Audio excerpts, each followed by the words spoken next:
Review of 100 దేవుళ్ళు 2 hours 11 minutes run టైమ్తో June 19న థియేటర్స్లో release అయ్యి ఇప్పుడు తెలుగు డబ్లో జీ5లో స్ట్రీమ్ అవుతుంది.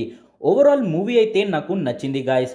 స్టోరీకి వస్తే వాసవి తన హస్బెండ్ని కోల్పోయి ఇద్దరు కొడుకులైన భాస్కర్ అండ్ వివేక్లని పెంచుతుంది. వాళ్ళ ఫైనాన్షియల్ స్ట్రగల్ వల్ల వాసవి వేరే పనులకు వెళ్ళి తన పిల్లల ఫ్యూచర్ కోసం కష్టపడుతుంది. పెద్దయిన తర్వాత భాస్కర్ అండ్ వివేక్ వాళ్ళ అమ్మకి వేరే పెళ్లి చేయాలని అనుకుంటారు. వాసవి మళ్ళీ పెళ్లి చేసుకుంటుందా లేదా ఎన్ని ఇబ్బందులు పడుతుంది అనేదే స్టోరీ. మూవీ పాజిటివ్స్కి వస్తే సస్విక అండ్ విజయ్స్ పర్ఫార్మెన్స్, అలాగే కోర్ సోషల్ థీమ్, ఇంకా ప్రీ క్లైమాక్స్ అండ్ క్లైమాక్స్ చాలా బాగుంది.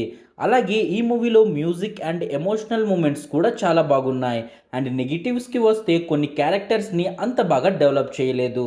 అండ్ ఫస్ట్ హాఫ్ స్లోగా వెళ్తుంది అండ్ ఇంటర్వెల్ ట్విస్ట్ అంత సెట్ కాలేదు. ఈ మూవీకి నేను ఇచ్చే రేటింగ్ 3 స్టార్స్. మీరేమనుకుంటున్నారో కమెంట్ చేయండి.